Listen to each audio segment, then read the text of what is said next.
All right, ladies and gentlemen, you're welcome to another great episode on your favorite political talk show, The Truth with Ben Jokes.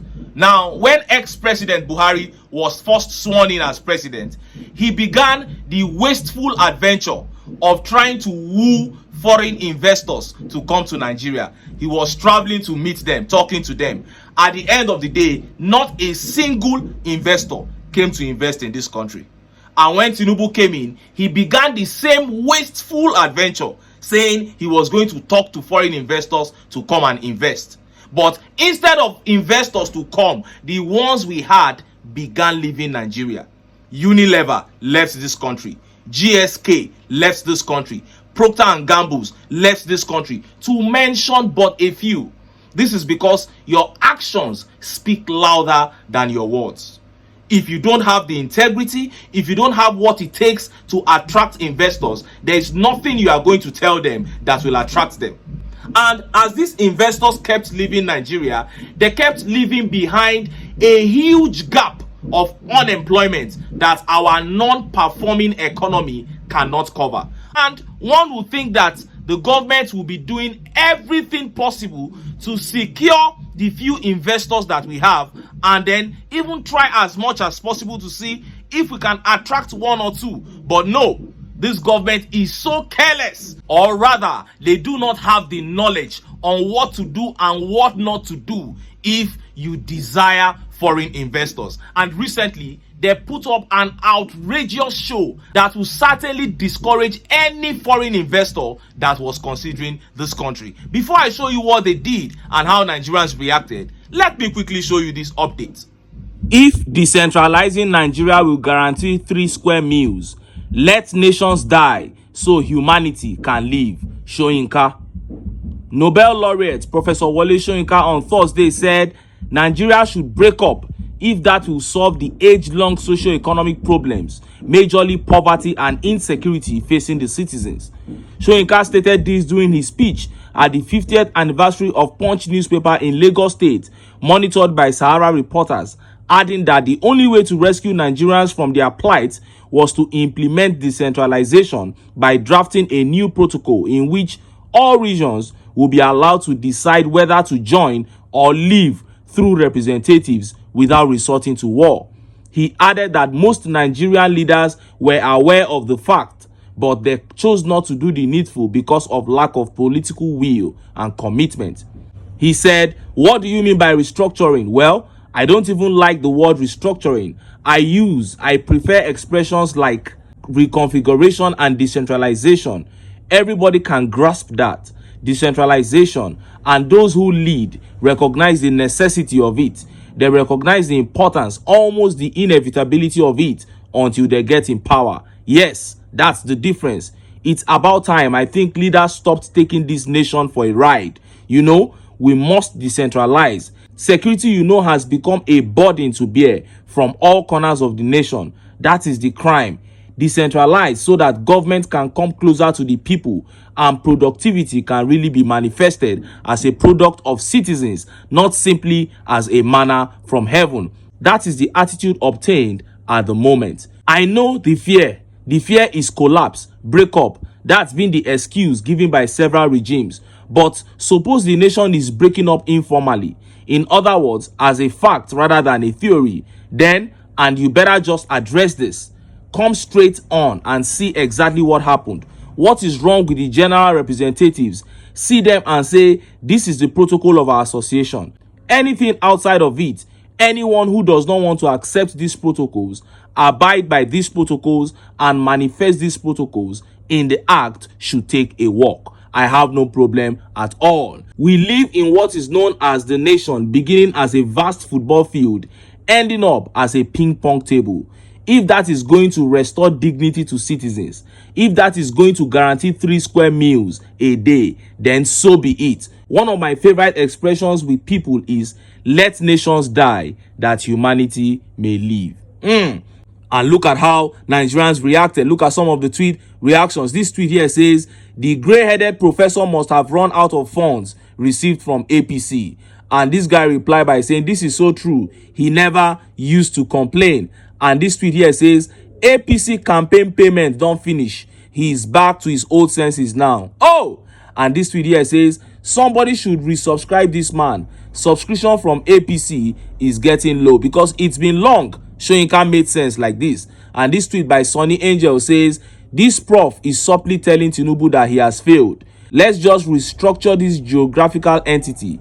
He can no longer wait for 2 years to rate his preferred candidate and favorite brother as he earlier promised. That was Wole Soyinka there. And Soyinka had earlier said that he was going to judge the TINUBU administration after 2 years in office. But I think he has given up already. He has seen that this level of failure cannot be reversed. And now he's talking about division. I do believe in Nigeria. I believe that with the right leadership, with a man like His Excellency Peter Obi, this country can still be redeemed. But with what is going on under TINUBU, the possibility of this country dividing in the nearest future is stronger than ever. Now, let us look at what the TINUBU administration did through the NSA, Nuhu Ribadu. This move by the TINUBU regime will further destroy this economy, and it will discourage any foreign investor from stepping foot in this country as long as this regime remains in power. Look at how the papers reported it. NSA Ribadu detains 2 Binance executives in Abuja, demands list of Nigerians on global crypto platform. Nuhu Ribadu, the National Security Advisor, has detained 2 executives of the Binance crypto exchange platform and confiscated their international passports, the Financial Times reported on Friday night. The executives, whose identities were not immediately disclosed, were in Abuja on an invitation from the Nigerian government, the London paper said. The meeting was expected to address outstanding issues between Binance and Nigeria, whose officials have tried publicly to blame the raging exchange rate crisis on online trading platforms. It was not immediately clear where in Abuja they were being held as at Friday night. The government also sought disclosure of Nigerians on Binance, according to the paper. However, it was unclear what authority the government relied on to hold the foreign businessmen, and the detention could potentially escalate the administration's desperation amid the scramble to contain the value of the national currency. The company often relies on a warrant from Western authorities to disclose user data, largely to advance a criminal investigation. Mr. Ribadu did not immediately return a request seeking comments from People's Gazette about the development.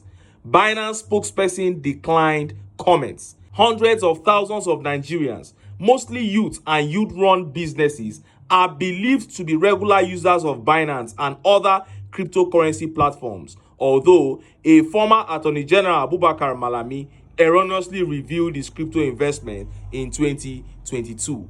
Nigerian government clamping down on Binance and then detaining their executives. These are the same guys waiting for foreign investors to come and invest. They deceived them, said they wanted to hold a meeting with them, and then they came into Abuja and got arrested. Can you just imagine this kind of shameful act? And look at how Nigerians reacted. Look at some of the tweet reactions. And this tweet here says, stupid and clueless move. Once again, APC shows its archaic approach to modern macroeconomics. That is it.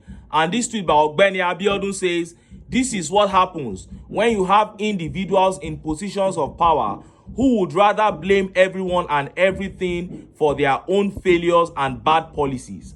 How can you detain executives who came to negotiate with you and you expect foreigners to invest in your country? They never will. And this tweet here says, this is a serious red flag for a country that is traveling around the world seeking for investors.